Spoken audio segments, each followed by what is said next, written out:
নমস্কার। আজ যে ম্যাজিকটা দেখাবো সেই ম্যাজিকটা আমি দেখিয়েছিলাম আমি যখন ক্লাস 8-এ পড়ি। সময়ের তখন পেছনে লেগে বেড়াতাম। আমার একটা স্বভাব ছিল মানুষের পেছনে লাগা, পেছনে লেগে পালিয়ে যাওয়া, দৌড়ে পালিয়ে যাওয়া, এরকম একটা স্বভাব ছিল। তো তাই জন্যে বাড়িতে খুব কমপ্লেন আসতো।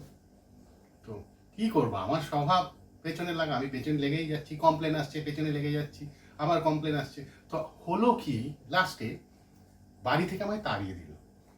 তারপর বাড়িতে ঢুকতে যাব, বাড়ির দরজা বন্ধ।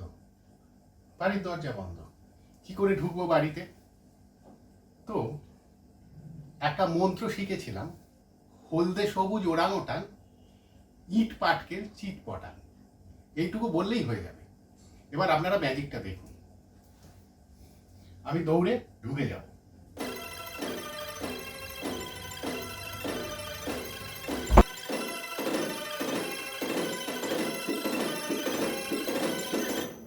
টুকি, আমি ঢুকে আবার বেরিয়ে গেলাম। কোনো প্রবলেম নেই, আপনারাও এই ম্যাজিক করতে পারেন। আপনাদের সবাইকে আমি শিখিয়ে দেবো, আমাকে কমেন্ট দেবেন। নমস্কার।